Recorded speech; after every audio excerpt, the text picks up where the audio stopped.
Nós vamos começar lendo Colossenses.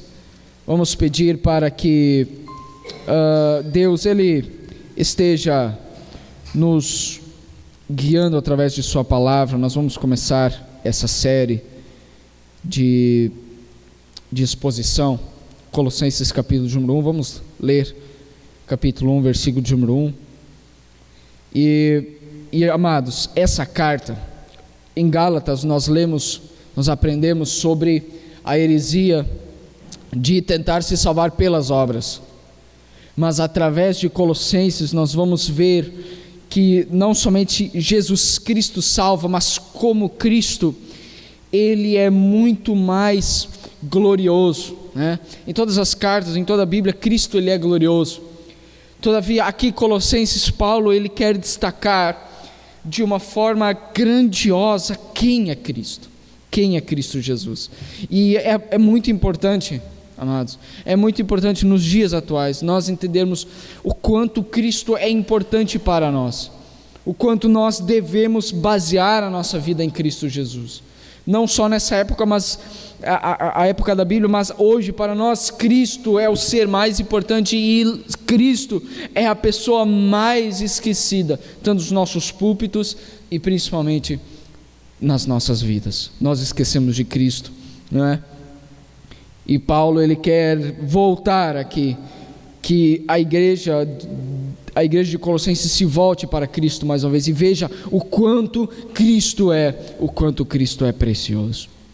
Capítulo 1, versículo 1 diz assim: Paulo, apóstolo de Jesus Cristo pela vontade de Deus, e o irmão Timóteo, para os santos e irmãos fiéis em Cristo que estão em Colossos, graça a vós e paz da parte de Deus, nosso Pai, e da do Senhor Jesus Cristo. Graças damos a Deus, Pai de nosso Senhor Jesus Cristo, orando sempre por vós, porquanto ouvimos da vossa fé em Cristo Jesus e do amor que tendes para com todos os santos, por causa da esperança que vos está reservada nos céus, da qual já antes ouvistes pela palavra da verdade do Evangelho, que já chegou a vós, como também está em todo o mundo, e já vai frutificando, como também entre vós, desde o dia em que ouvistes e conhecestes a graça de Deus em verdade. Como aprendestes de Epáfras, nosso amado conservo, que para vós é um fiel ministro de Cristo, o qual nos declarou também o vosso amor no Espírito. Por essa razão, nós também, desde o dia em que ouvimos, não cessamos de orar por vós e de pedir que sejais cheios do conhecimento da verdade, da sua vontade, aliás, em toda a sabedoria e inteligência espiritual, para que possais andar dignamente diante do Senhor, agradando-lhe em tudo, frutificando em toda boa obra e crescendo no conhecimento de Deus, corroborados em toda a fortaleza, segundo a força de sua glória, em toda a paciência e longanimidade, com gozo, com alegria, não é? Dando graças ao Pai que nos fez idôneos. Essa palavra é maravilhosa, idôneos, né? Ele nos fez aptos para participar da herança dos santos na luz. Ele nos tirou da potestade das trevas e nos transportou para o reino do Filho do seu amor, em quem, não no que, mas em quem temos a redenção pelo seu sangue, a saber, a remissão dos pecados, o qual é a imagem do Deus invisível, o primogênito de toda a criação, porque nele foram criadas todas as coisas que há nos céus e na terra, visíveis e invisíveis, sejam tronos, sejam dominações, sejam principados, sejam potestades, tudo foi criado por Ele e para Ele. E Ele é antes de todas as coisas, e todas as coisas subsistem por Ele, e Ele é a cabeça do corpo da igreja, é o princípio e o primogênito dentre os mortos, para que em tudo ele tenha a preeminência. Mais uma palavra difícil, mas nós vamos entender melhor depois.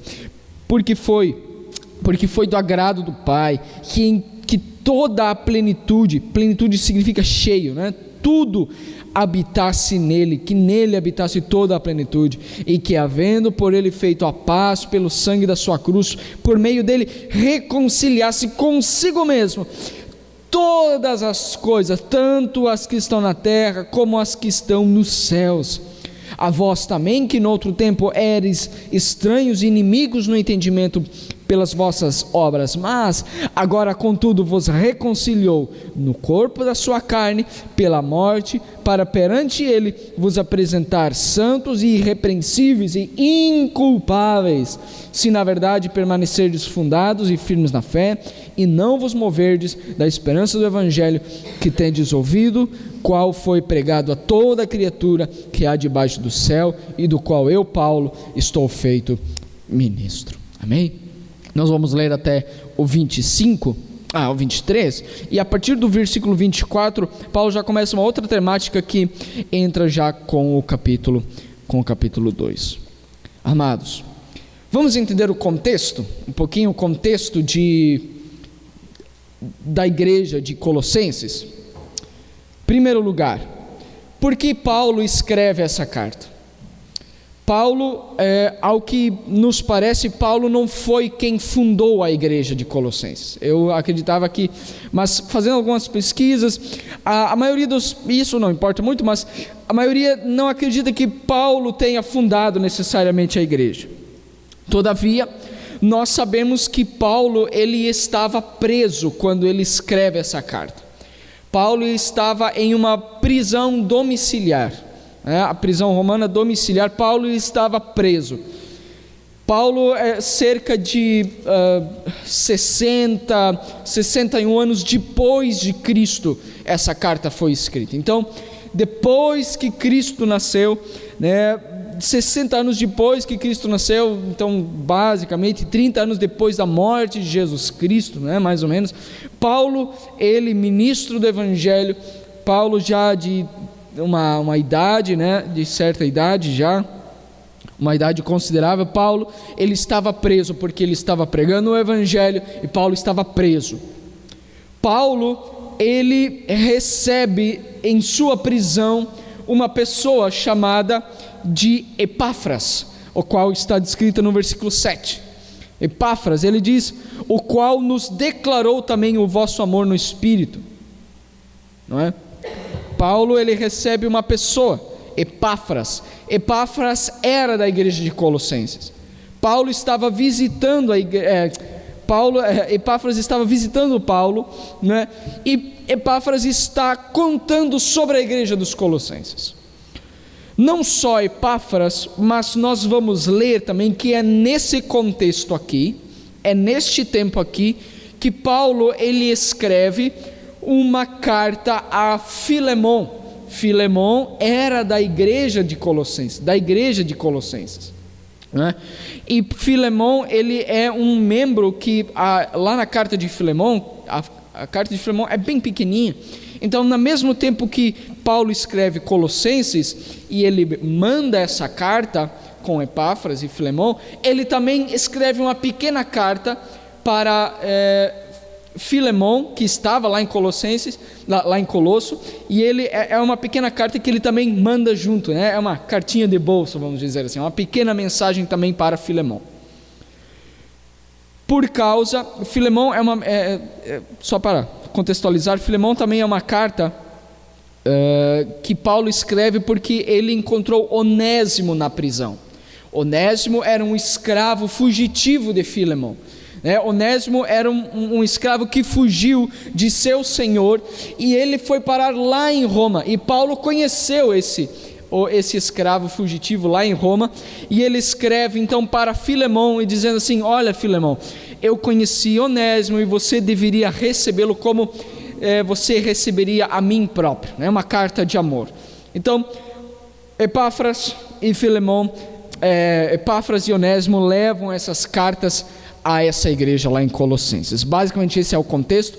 E Paulo, mas a igreja de Colossenses tinha alguns problemas, e o principal problema é uma palavra muito bonita, né, que chama, mas não no seu sentido, mas é uma palavra nova que talvez nós vamos entender hoje melhor.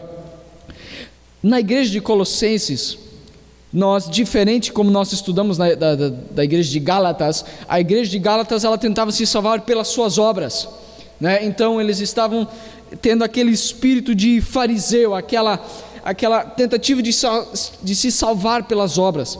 Mas havia uma heresia aqui em Colossenses, na igreja de Colossenses, que era o que hoje chamamos de gnosticismo. Gnosticismo. Que palavra é essa? Que heresia era essa? Muito bem. O gnosticismo, para nós entendermos de forma rápida e nós entendermos melhor por que Paulo escreve, o gnosticismo ele acreditava assim, que a matéria, o mundo, todas as coisas aqui eram más, eram mal. Tudo aqui neste mundo era mal. Deus era o único ser que era divino, separado de todo mal, ele não tinha mal nenhum. Então, logicamente, o divino ele não se misturava com a terra. O gnosticismo basicamente cria nisso. Ele crê nisso, que Deus, por ele ser um ser tão elevado, um ser que não tem pecado, ele não pode se misturar com o que é natural, com o mundo aqui. Então, obviamente, logo o que Cristo fez, quem Cristo era, logo cai por terra. Por quê? Porque Deus, nós sabemos, Deus enviou o seu Filho, Cristo Jesus. Como ser humano, nós sabemos que ele era 100% homem e 100% Deus. Deus se misturou nessa terra aqui. Nós sabemos que Deus, ele pisou neste mundo, não é? Mas a heresia do gnosticismo dizia que para então tentar se salvar, você precisava atingir um estado de espírito, ou então o que nós chamamos de alcançar uma gnose, um estado de espírito. E nós vamos ver depois, nos outros capítulos, que essa igreja estava adorando anjos. Por quê? Porque eles estavam adorando anjos, então eles achavam que, de repente, adorar anjos, então eu posso ser salvo, atingir uma espiritualidade maior, não é? Ser um pouquinho melhor, alcançar um estado maior, melhor, né? Isso nós vemos hoje.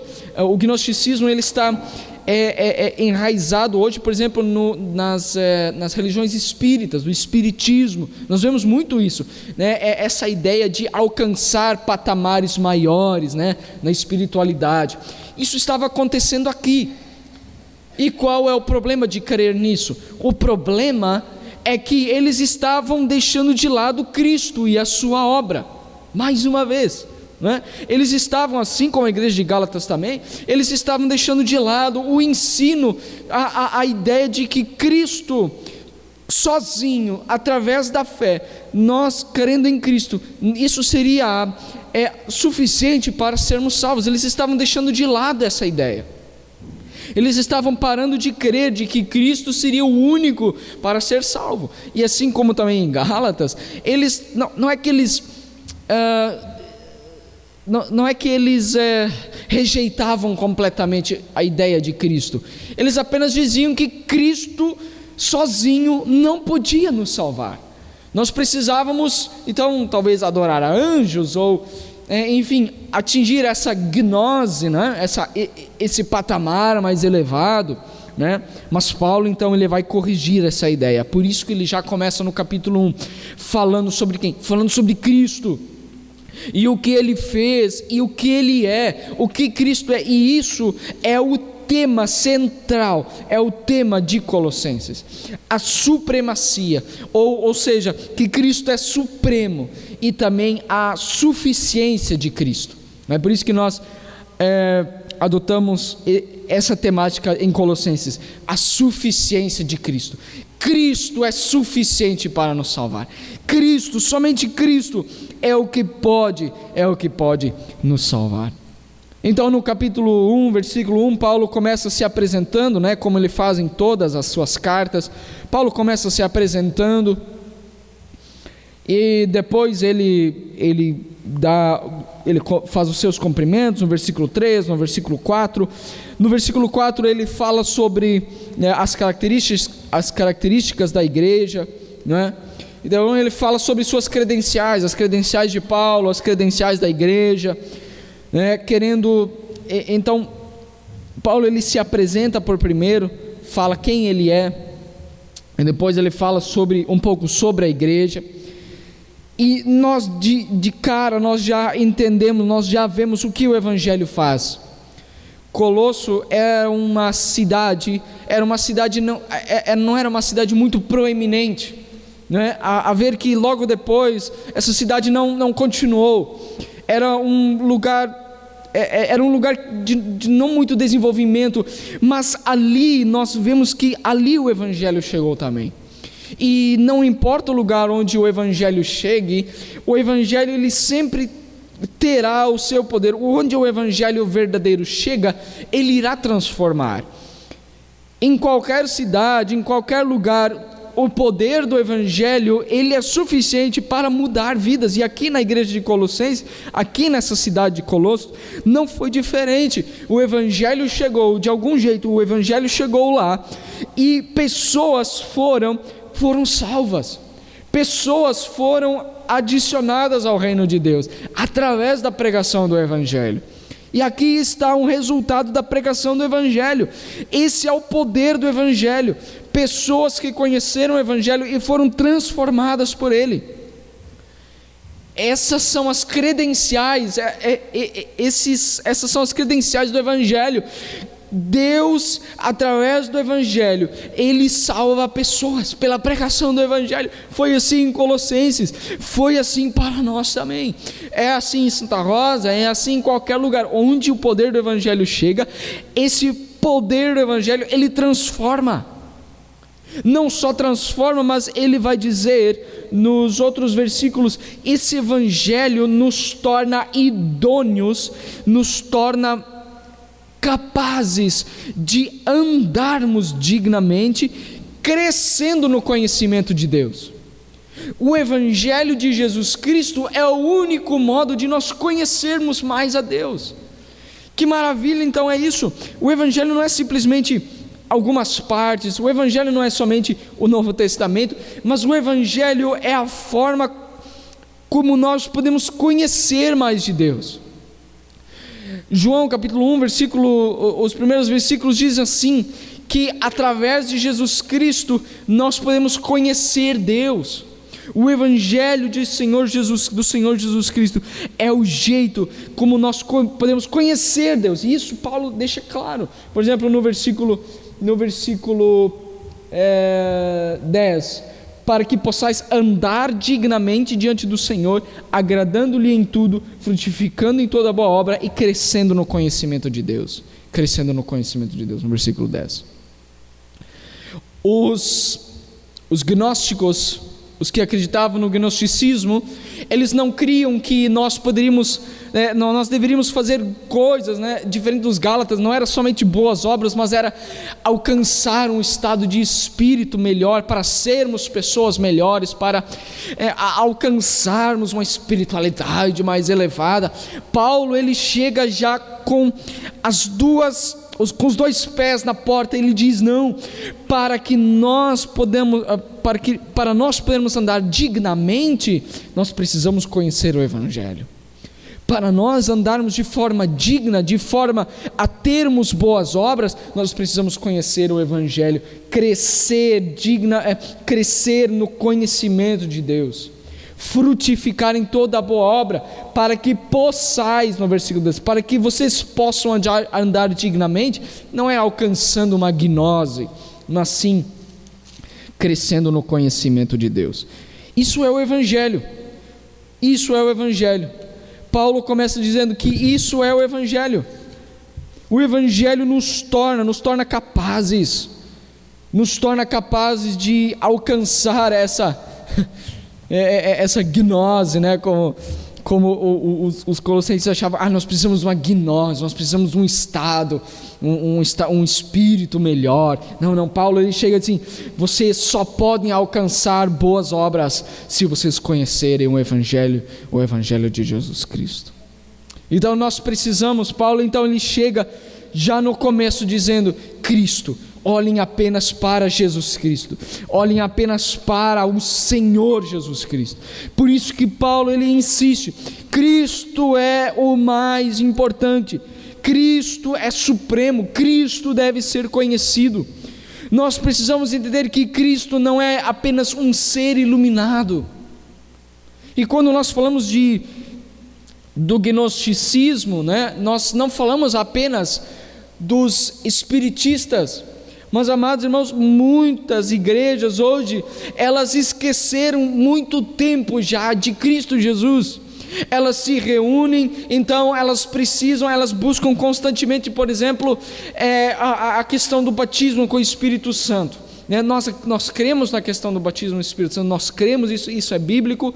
Porém, muitas vezes se perverteu tanto isso, que as pessoas acham que elas precisam alcançar patamares novos, que elas precisam alcançar espiritualidade cada vez maiores. Por isso que nós temos tantas conferências, né, que dizem, nós vamos crescer em espiritualidade, ou ter tem esses nomes, né, que são muito estranhos, na verdade, né, receber espírito, enfim, existe tanta coisa. Amados, isso vem do gnosticismo. Isso são raízes de uma heresia muito braba. Por quê? Porque o gnosticismo, eles acreditavam que Cristo sim, ele existiu, mas Cristo era um ser espiritual, não é? Cristo era uma filosofia muito bem construída, não é? E muitas igrejas esqueceram disso. Eles buscam a questão de espiritualidade, ser cada dia mais espirituais, mas elas esqueceram como se consegue isso de forma saudável, que é olhando para Cristo Jesus. Por isso que Paulo, ele começa já no começo, já dizendo: Cristo, vocês precisam olhar para Cristo. Cristo não é apenas um ser espiritual, Cristo não é um anjo celestial, não é? Há uma religião muito conhecida que diz que Cristo foi a primeira criação de Deus, né? Cristo foi o ser mais iluminado. Não, Paulo ele chega dizendo: Ele é antes de todas as coisas, e todas as coisas subsistem por meio dele, por ele. Subsistem, no versículo 17, né? Subsistem é basicamente a ideia de, por exemplo, eu segurar este celular, agora ele está subsistindo pela minha mão. Todas as coisas estão penduradas por causa de Cristo. Subsistem, tudo foi feito por causa de Cristo. Isso é importante, nós não podemos esquecer que Cristo, todo o nosso ser, todas as coisas que foram criadas, diferente do que os gnósticos acreditavam, sim, Deus, Ele criou todas as coisas e Ele sustenta todas as coisas. E mais do que isso, Cristo salva pessoas aqui neste mundo. Deus, Ele salva pessoas neste mundo. Isso era uma outra heresia que o gnosticismo acreditava, que Deus, Ele não poderia simplesmente criar o que hoje nós conhecemos o mundo. Deus não se misturava com isso aqui, né? Então Cristo Jesus não poderia, no começo, como lá em Gênesis diz, que todas as coisas foram feitas por Deus, né? O gnosticismo não acreditava nisso muito, que Deus se misturava com a matéria. Mas Paulo ele diz: sim, no começo todas as coisas foram criadas por Ele. Deus colocou a mão na massa por Ele. Significa isso, que Deus criou todas as coisas. E também não só isso, mas também para Ele. É diferente. Deus estava na criação, mas também Deus criou todas as coisas para Cristo. Para Cristo. Nós vamos entender melhor por quê. Então, a maioria das igrejas cristãs, como eu já disse, eles não irão negar Cristo. É verdade, elas não irão negar Cristo, mas eles conhecem muito pouco de Cristo. Eles acham que Cristo deve ser relembrado na Páscoa, ou no Natal, ou nos dias de ceia, então. Mas, amados irmãos, Cristo deve ser relembrado a cada dia, em cada palavra, em cada mensagem, em cada versículo nós precisamos ver Cristo. Assim, então, os gnósticos, eles acreditavam dessa forma: Cristo é importante, mas nem tanto, né? Cristo, ele é importante sim, né? Ele foi, mas nem tanto. As igrejas, muitas vezes, elas não vão dizer claramente isso: não, nós não cremos que Cristo não é tão importante. Mas elas vão, as suas obras, as suas pregações, os seus cultos, os seus hinos vão denunciar isso, que eles na verdade não conhecem Cristo. Então por isso que você está no melhor lugar, porque aqui em todas as pregações, desde o começo dessa igreja, nós nunca deixamos de citar Cristo e a sua obra em qualquer pregação neste lugar. Todas as pregações foram baseadas, tanto em Gálatas, como em qualquer outras pregações, da minha parte, da parte do pastor Geraldo, parte do pastor Jonatas. Ninguém esqueceu de Jesus Cristo, e eu, com certeza, nós podemos afirmar que cada vez mais conhecemos a Cristo. E se a Bíblia diz que conhecer a Cristo Jesus é a parte importante, então nós estamos no lugar certo. Então Paulo, ele começa: quem é Cristo então, afinal? Quem é Cristo? Para combater a ideia, a heresia do gnosticismo, nós precisamos conhecer quem é Cristo de verdade. Quem é Cristo? Então Paulo começa. Paulo, ele, em primeiro lugar, ele destaca algumas verdades. Primeiras 3 verdades, Paulo ele destaca aqui: primeiro, Jesus Cristo, ele é o autor da salvação. Ele é autor, assim como eu sou autor do que eu escrevi aqui hoje, né? Paulo, ele diz que Cristo é quem criou a salvação, a redenção dos nossos corpos. É Cristo quem criou isso. Paulo destaca 4 verdades a respeito da salvação.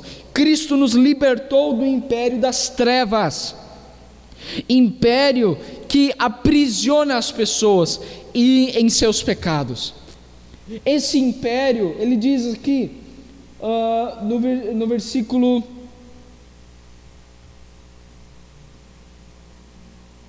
13, ele diz: ele nos tirou da potestade das trevas. Na NVT diz: ele nos resgatou do poder das trevas e nos trouxe para o reino, para o poder do seu Filho, do Filho do seu amado. Amados, em primeiro lugar, é isso que Cristo faz com nós. Ele nos liberta. Ele nos liberta do império das trevas. Se nós estávamos antes aprisionados na devassidão, se antes estávamos aprisionados nas mentiras, no engano, agora nós estamos libertos. Cristo faz isso, apenas Cristo nos liberta. Isso nós sabemos bem já. É Cristo quem nos liberta. Quem é Cristo? Em primeiro lugar, é Cristo quem nos liberta. É Cristo que nos tira as algemas do pecado. Em segundo lugar, Paulo, ele destaca que nós não podemos nos libertar sozinhos. Nós não conseguimos nos libertar por nós mesmos, não é pela nossa força. O ser humano não se aproxima de Deus. Diferente do que os gnósticos acreditavam, nós não conseguimos alcançar uma espiritualidade maior, uma espiritualidade melhor, mas nós não conseguimos nos salvar por nós mesmos, nós não conseguimos convencer Deus de nossas boas obras, não conseguimos nos libertar. Isso nós vimos bem em Gálatas. O ser humano não pode se aproximar de Deus, nem convencê-lo de que ele merece o céu. Então é essa outra verdade que Paulo destaca sobre Cristo. Uma outra verdade ainda é que Deus é o único que pode nos libertar do pecado. Somente Ele tem poder para nos libertar, para nos resgatar do império das trevas. Existe sim o império das trevas, existe sim. A pessoa que estava no reino das trevas, agora ela está no reino de Deus, no reino da luz. Ele é participante do povo de Deus, pois Deus o resgatou do império das trevas. Através de Cristo nós fomos transportados para o reino da luz. Fomos transladados para a luz. Nós achávamos que estávamos bem, existe a frase que diz assim: eu nasci morto, mas vou morrer vivo.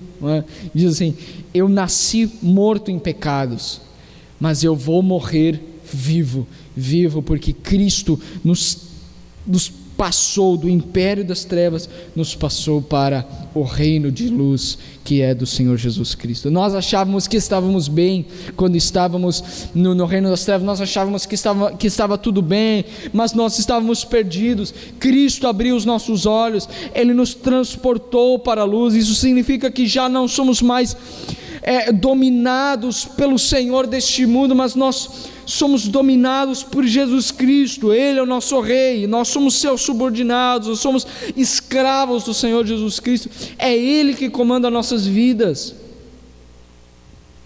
No antigo império reinava o ódio, reinava o rancor, mas agora no reino da luz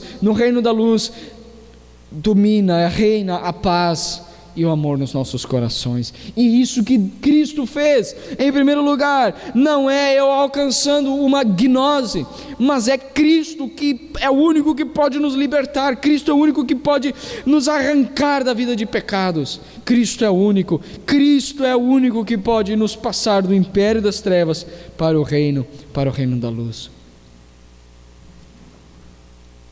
Depois nós vamos ver que esse transporte que Cristo fez teve um custo, e quem pagou isso foi Cristo. Cristo pagou esse custo de nos passar do império das trevas para o reino da luz. Foi Cristo quem pagou. Através do seu sangue, no sangue de Jesus, nós temos enfim a salvação.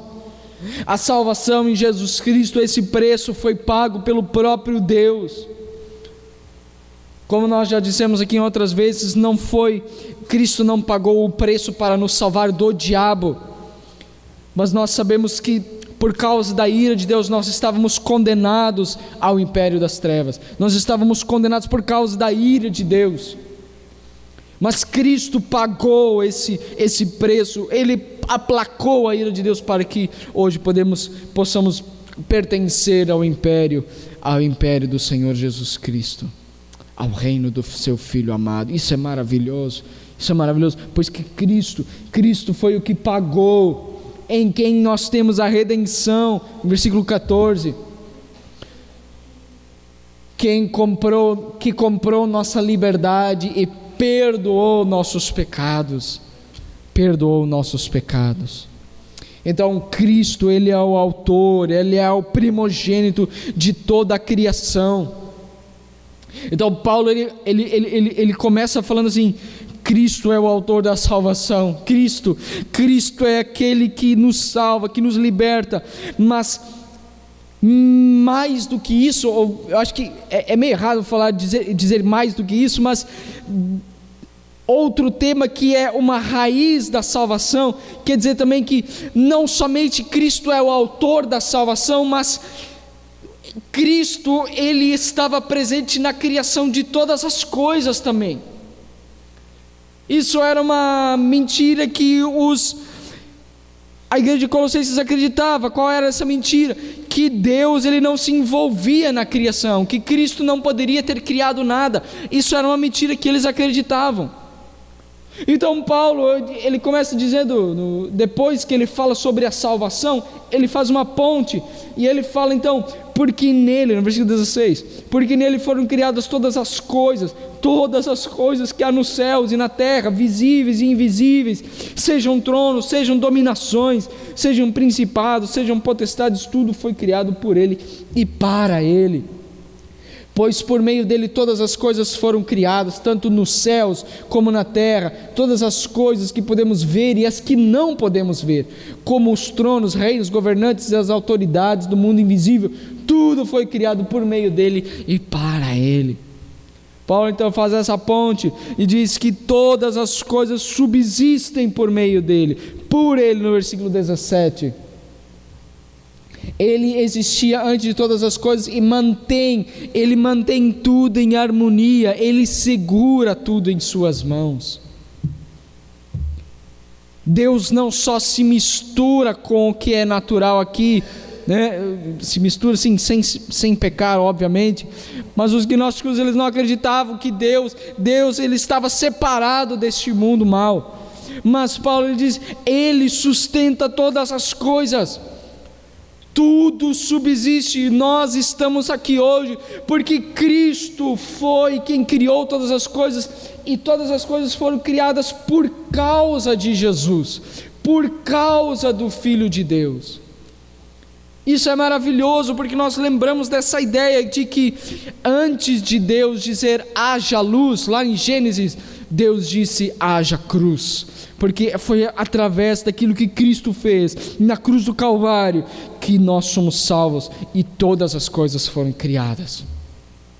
Todas as coisas foram criadas. Lá em Gênesis capítulo 1, né, nós sempre, muitos que não creem em Cristo, muitos ateus se perguntam, tá, mas se Deus existe, quem criou Deus? Os gnósticos ou outras religiões vão crer que Cristo também foi criado em alguma hora, né? Em alguma era, Cristo também foi criado, mas a Bíblia diz que Cristo estava presente no começo da criação, não só presente, mas Deus, Cristo, Ele é Deus, Ele não teve um começo. Sim, Ele aqui na terra, Ele teve um começo como homem, mas Ele, um ser divino, Ele estava presente na criação, foi Ele quem criou todas as coisas, Ele como ser divino, a Trindade estava presente, como nós vemos na quinta-feira passada, a Trindade estava presente na criação, todas as coisas foram criadas por Ele.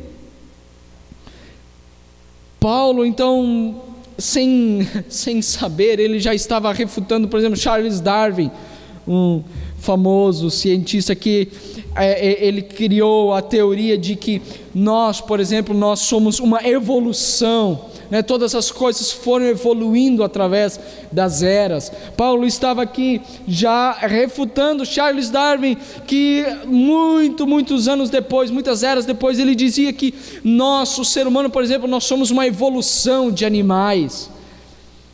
Paulo já estava dizendo, não, todas as coisas foram criadas, animais, homens, tudo foi criado por Deus, por Jesus Cristo, através de Jesus Cristo e para Ele.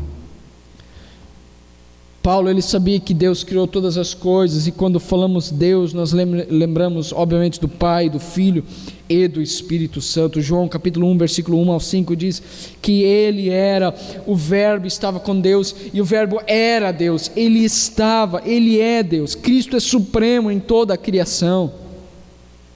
Então nós devemos viver sabendo que Cristo é supremo, e Ele está acima de todas as coisas. Amados, e aqui eu já encerrando essa parte, encerrando essa primeira exposição, já quero ir para a aplicação, que aqui nós já aprendemos, amados. É dessa forma Cristo deve se tornar o centro da minha vida. Cristo deve se tornar a centralidade, o objetivo, o propósito pelo qual eu vivo neste mundo. Cristo deve preencher cada canto de nossas vidas. Cristo deve preencher cada canto de minha mente, cada canto do meu coração. Por isso que a falta de confiança em Deus, e aí nós nos enchemos de ansiedades e medos, nós ficamos, poxa Deus, será que vai dar certo? É óbvio, nosso coração não está cheio de Cristo, nosso coração não crê que Cristo, que todas as coisas estão sendo controladas por Deus.